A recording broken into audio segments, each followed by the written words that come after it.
Masayang araw mga ka-PL. Parang natatakot na yata si Bongbong Marcos mga kababayan. Sa pinakamalaking rally na mangyayari po sa EDSA Shrine ngayong September 21. Malayo pa po ang September 21. 14 pa lamang po ngayon, Mr. President. Bakit parang nanginginig na ang tuhod mo? Natatakot ka na ba? Para saan itong mga sangkaterbang sundalo na i-deploy ninyo sa Metro Manila?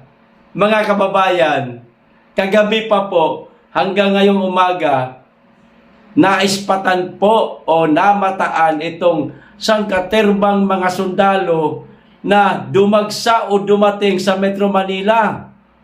Ayon sa isang video, ito panunuorin po natin, galing pa daw ito ng North, mga kababayan, pinadala dito sa Metro Manila, i-deploy.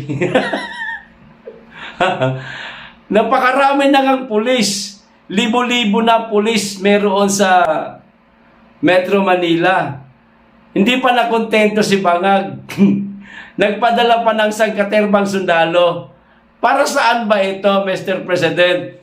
Ito ba'y pagprotekta lamang sa inyong sarili dahil dito sa gagawing napakalaking rally na mangyayari sa bansa sa darating na September 21? Natatakot ho ba kayo, sir, na baka lusubin ang Palasyo Malacanang, na baka lusubin ang gusali ng House of Representatives?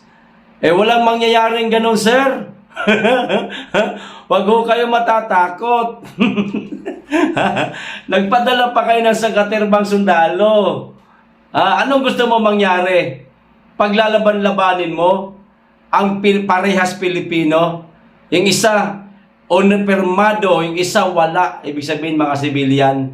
Ganun ba gusto mo mangyari? Maglaban-laban ang kasundaluhan at itong mga magsasagawa ng rally sa September 21? Hindi na po kailangan ng sundalo, sir.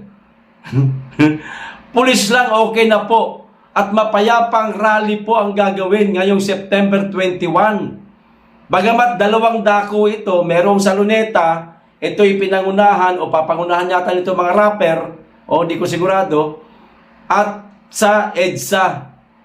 Kaming mga DDS, nasa EDSA kami. Depende na lang sa ating mga kababayan na gustong pumunta sa EDSA. Sana po sa EDSA po tayo magsama-sama para mas marami tayo mga kababayan. Ito po yung video mga kababayan. Ngayon pa lang naghahanda na sila. Pecha 14. Ang layo pa. May de-deploy ng mga sundalo si Bongbong Marcos. Need backup. Please, need backup. Baka dumiretso ng palasyo ito, hatakin ako palabas. Basig maunay kanyor.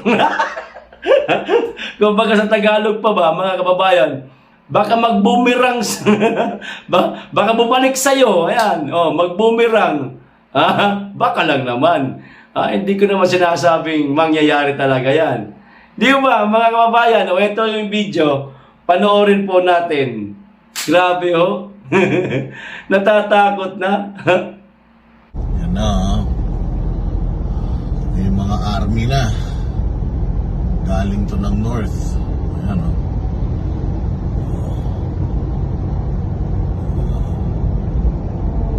Napakahaba nitong convoy na to, mga 10 bus yan. Ano kaya ang binabalak at lumapag yung mga army sa north papunta dito sa Metro Manila? Abangan.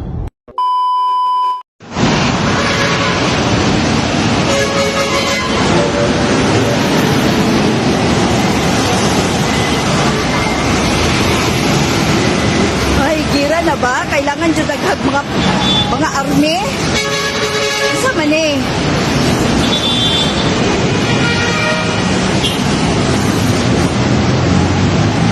tanawa gud o daghan kay mga army. Unsa ba? Na puno sila oh.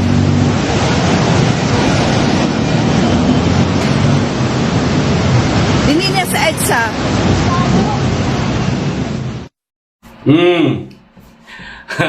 Yung umaga nakuha mga kababayan sa EDSA daw yun.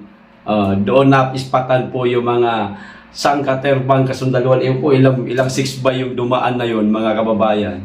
At yung gabi naman na video, madilim eh, no? Galing yung kay Boss Dada, kaibigan natin. Kung hindi ako nagkakamali, sa super highway, hindi lang natin alam kung saan banda. Saan niya banda na videohan. Nyor! Nanginginig na ang tumbong mo, Nyor? Huwag ka mag-alala. Mapayapang rally ito. No? Mapayapa ito. Simple lang, ganito lang ang gawin mo para mawala yung takot mo. Advice lang to sa'yo. Baka sakali tumalab. O pag sinunod mo, tatalab ito. Ganito na lang. Para para matapos, okay? Para matapos na. Para hindi ka na matakot, okay? Kung kaya mong gawin mo na. Ngayon na, wag mo na tagalan. O pababain mo yung yung pinsan mo sa pagka-speaker. Alisin mo 'yan. Kasi isa yan sa gumugulo sa bansa eh.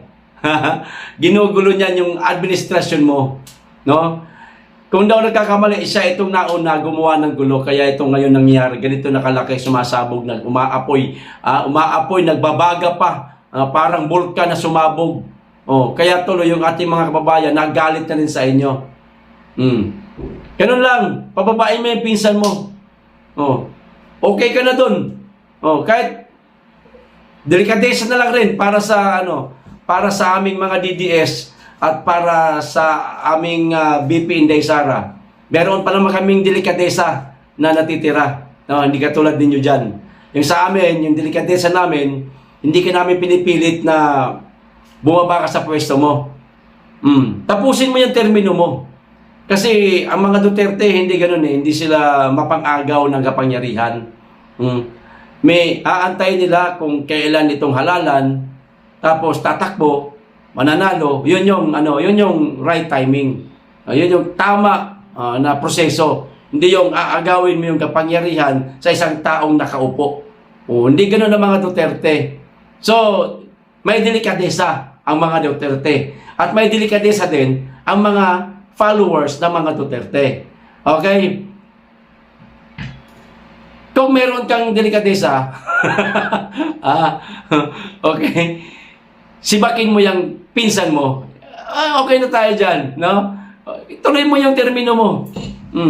Kasi mahirap na masabihan ng mga Duterte at mga supporter na masyado kayo nagmamadali. Gusto nyo maging presidente kagad si Inday.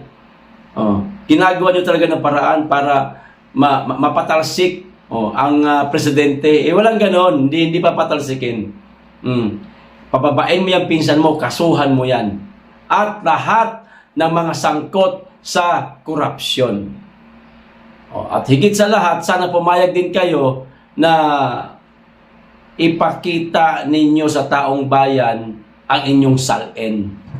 Ayan, ang inyong libro, buksan ninyo sa taong bayan para magkaalaman kung sino ang mas karapat dapat hatulan at paalisin ng taong bayan. Kung sino itong mas corrupt, no? O ito kung sino yung totoong corrupt. Yan, mali yung una. Una ko sinabi. Yung totoo talaga. Hindi kasi yung kay BP Inday Sara, lang yan eh. Paratang lang nila yan, mga kababayan eh. Wala sila, hindi nila kaya patunayan eh. Kaya nga yung impeachment na udlot, hindi natuloy. Kasi nga, paratang lang ng lahat yan. Paano yung mga nagpaparatang? Yan. Di ba? Yun lang dalawa na yun. Tanggalin yung pinsan mo, tapos buklatin mo yung libro mo sa taong bayan. Matutuwa na kami niyan. Pero ang problema, baka mas impeachable ka pa sa ninanais nilang ipa-impeach. Sa palagay ninyo mga kababayan? Di ho ba? Nagtatanong lang. Okay, ito pa isang video mga kababayan. Di ba naging usap-usapan etong rigodon sa Senado, mga kababayan. At merong isang video kumakalat ngayon sa social media na inamin ni Senator Ronald Bato de la Rosa na anumang oras ay pwedeng palitan si si Soto sa pagka-Senate President at ang iboboto sa pagka-Senate President si Alan Peter Cayetano. Di umano, nakuha na nitong mama na ito ang sapat na bilang para mapalitan niyang Senate President si Soto. So, maaaring sa mga susunod na linggo o sa mga susunod na buwan, ang magiging Senate President na si Alan Peter Cayetano. O eto mga kababayan, basahin ko po muna itong balita. No, ito yung sinasabi nga ng ating mga kababayan na ngayon di umano merong rigodon sa Senado. Breaking. Another rigodon in the Senate? Question mark. Senate Minority Leader Alan Peter Cayetano secures numbers for Senate presidency. Ayon po ito sa 1 TV Philippines, mga kababayan. Ibig sabihin, sureball na, mga kababayan, na makukuha ni Alan Peter Cayetano ang sapat na bilang, no, para sa kanyang pagka-Senate President dyan sa Senado. Kung 15 ang nakuha ni Soto versus 9 naman kay Cheese, maaari mas humigit pa sa 15 o 15 ang makukuhang boto ni Alan Peter Cayetano. Kaya hindi imposible, mga kababayan, na magiging Senate President itong si Alan Peter Cayetano. At ito po ang video, mga kababayan, patunay na mayroong rigodon sa Senado. No? Panoorin natin itong video ni Senator Ronald Bato de la Rosa. Inamin niya po, mga kababayan. Pero dito sa mga lumabas na ito sa social media, sa balita, sa mainstream media, itong binasa ko kanina at itong video panonoorin po natin, meron pong isang senador na umaalma. Malalaman niyo po pagkatapos itong video. Ito na. I don't know kung nakapirma ng iba. Ay, yes, sir. Ako nakapirma na ako. Pero, For the record, sino-sino kayong Duterte Black na nagtuloy? We call ourselves as Luther 7. Luther 7. So that's you, Senator Bungo, Senator Robin Padilla, Senator Marcolita, Senator Aimee Marcos, and the 2 Villas. pero Senator Ryan, sir. Yan maliwanag, mga kababayan ewan ko lang kung nakapirma na yung iba. Pero ako, nakapirma na ako. Ayan na, nagkapirmahan na, mga kababayan. May mapapalitan na naman ng presidency ng Senado, mga kababayan. Sana si Alan Peter Cayetano at sapat naman din ang bilang na nakuha niya. At higit sa lahat, mabuti itong mama na ito. Kasi hindi ito bayaran. Meron itong prinsipyo. Hindi ito katulad ng ibang senador na putaragis, inahawakan sa liig ng mga taga-kongreso. Nakakahiya, Senador ka, napakataas ng mandato mo kontra sa mga kongresista. Nakakahiya ka, tapos nagpapahawa ka sa liig. Ewan ko lang kung kongresista ang may hawak sa'yo o baka naman mismong presidente. Di ba, mga kababayan? Ngayon, eto na, mga kababayan. Sinabi na ni Senator Bato, pumirma na siya. Yung iba, inaalam pa niya. Yung binasa ko kanina, mga kababayan, kinundi na po ito ni Senator Panfilo Lacson. Siyempre, ipagtatanggol niya yung kapisot niya, mga pisot silang dalawa, eh, no? Pisot. Ping tsaka Soto. Ayan. Pisot. Ayan. Ano? Ipinagtanggol niya, siyempre, yung katandem niya, yung partner niya, mga kababayan. O ito, sabi, fakey, breaky news. Ibig sabihin, fake news. Okay? Kinundina ni Senator President Pro Tempore Ping Lacson ang ulat ng isang news outlet na nagsasabing nakakuha na ng sapat na boto si Senator Alan Peter Cayetano para palitan si Senate President Tito Soto III, mga kababayan.